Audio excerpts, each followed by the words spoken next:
Jean-Baptiste Laurier, je suis manager chez I2F, qui est un cabinet de conseil en intelligence économique. Aujourd'hui, je vous propose de parler de Photonis, de son marché, donc de la photonique au niveau mondial et particulièrement de l'entreprise Photonic. Alors, Photonis est une entreprise française qui fait un peu notre actualité aujourd'hui puisque elle a été l'objet en 2020 et ça s'est conclu en 2021 d'une tentative de rachat par une entreprise américaine qui s'appelle Teledyne. C'est une entreprise qui est extrêmement technologique et qui a réussi sur un secteur qui est très compétitif à aller à l'international. Aujourd'hui, il y a à peu près 1000 salariés sur plusieurs sites pour 150 millions d'euros de chiffre d'affaires. Ouais, vous avez raison, c'est une entreprise qui est spécialisée donc, dans la photonique. La photonique, c'est la science qui cherche à maîtriser la propagation et la captation de la lumière. C'est la rencontre entre l'optique finalement et l'électronique. Et en fait, ce marché-là, et Photonis l'est tout à fait caractéristique, se caractérise par des productions qui sont souvent duales. C'est-à-dire que Photonis réalise une partie de son chiffre d'affaires dans le monde civil et une partie dans le monde militaire, qui représente du coup des enjeux de souveraineté et de, je dirais, de maintien d'une certaine emprise technologique sur le territoire importante dans ce cadre-là.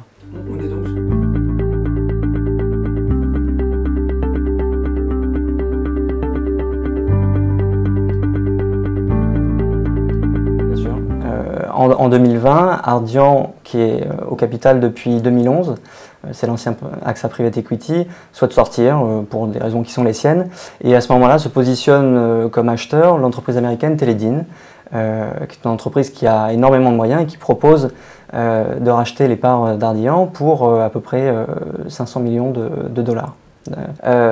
C'est une entreprise qui est foncièrement stratégique pour la France et pour ce qu'elle représente en termes d'approvisionnement, puisqu'elle fournit l'armée française, mais l'OTAN dans ses grandes largeurs, et le monde civil, et particulièrement le monde scientifique. Donc à ce moment-là, la machine médiatique se met en marche, et l'État, cette affaire donnera lieu à la rédaction d'un rapport sénatorial, se positionne pour essayer de trouver une alternative. Finalement, la situation se dénoue avec le veto des services de Bercy au rachat par Teledyne, Bercy considérant qu'il n'y a pas assez de garanties pour pérenniser une activité et une création de valeur sur le territoire national. Et du coup, en février 2021, HLD Europe, un fonds pan-européen, est finalement positionné à l'aval de Bercy pour racheter l'entreprise, pour une somme qui est vraiment inférieure à celle qui était proposée à l'origine, puisqu'on est aux alentours de 370 à 380 millions d'euros. Cette dépréciation-là s'explique par le contexte évidemment et la pression qui s'est exercée sur les différents acteurs. Mais finalement, manifestement, les services de Bercy sont satisfaits puisque on a ici un repreneur qui place énormément d'espoir dans Photonis en tablant sur une augmentation de son chiffre d'affaires très très forte dans les prochaines années.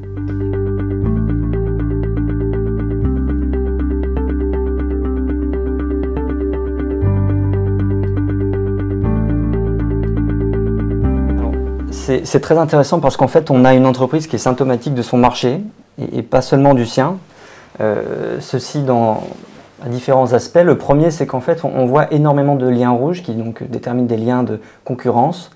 Le marché de la photonique et de l'optronique est extrêmement concurrentiel. En fait, vous avez une polarité qui est très forte entre de grands acteurs, Thales, Safran, qui drive un peu le marché dans son innovation, ou en tout cas dans une partie de ce qui représente en chiffre d'affaires, et une multitude de PME, pour parler de la France, qui sont extrêmement technologiques et qui doivent se battre pour aller à l'export sur des marchés de niche.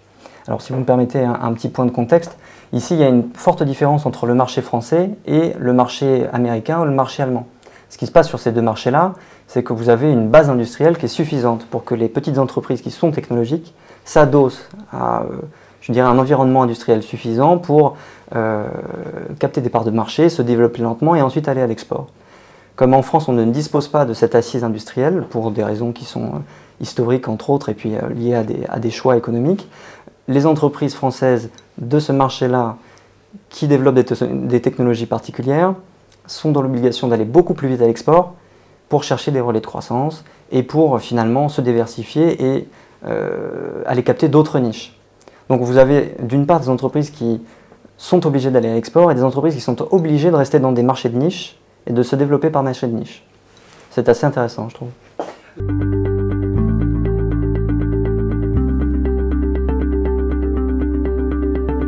Vous voyez, si on clique, alors on va voir ce que ça donne.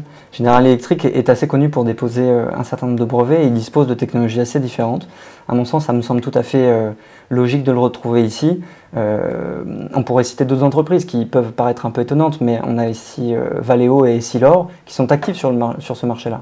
Donc en fait, on a des grands acteurs comme celui-ci qui ont finalement des activités connexes à ce que peut faire Photonis, mais qui, soit par des liens d'affaires ou soit par des liens de technologie, se retrouvent en concurrence indirecte avec notre acteur français dans ce cadre-là.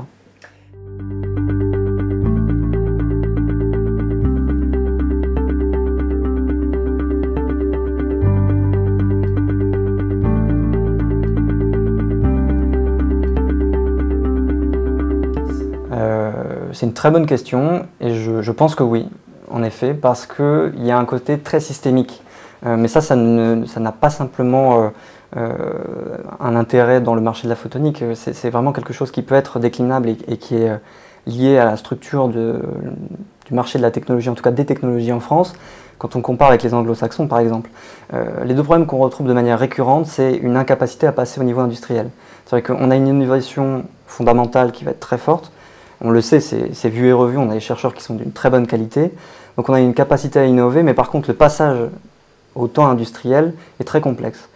Pour plusieurs raisons, je le disais tout à l'heure, parce qu'il faut une assise économique autour de cette innovation pour générer de l'industrie, et parce qu'il faut une assise financière.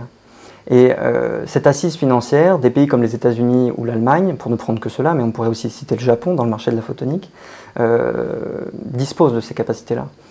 En France, le rachat de Photonis par un fonds pan-européen est une très bonne chose. D'ailleurs, dans ce fonds, on retrouve plusieurs familles d'industriels français. Il y a les BBR, entre autres. Donc, on voit qu'il y a un changement de paradigme.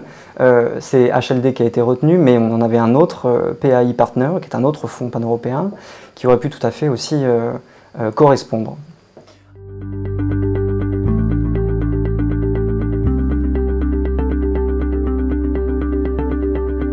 Il y a plusieurs aspects à mon sens, et c'est une question qui est tout à fait pertinente. Le premier aspect, c'est certainement la capacité que peuvent avoir des acteurs formés à l'intelligence économique à aller chercher de l'information et à effectuer une veille approfondie qui va permettre de détecter en amont des cas comme celui-ci ou des cas un peu différents de sociétés dans une situation financière un peu fragile, comme ça peut être le cas aujourd'hui avec le Covid, qui se retrouvent à la merci d'un partenaire qu'ils ne connaissent pas vraiment ou qui se retrouvent, prenons le cas inverse, en incapacité d'aller chercher des financements par eux-mêmes.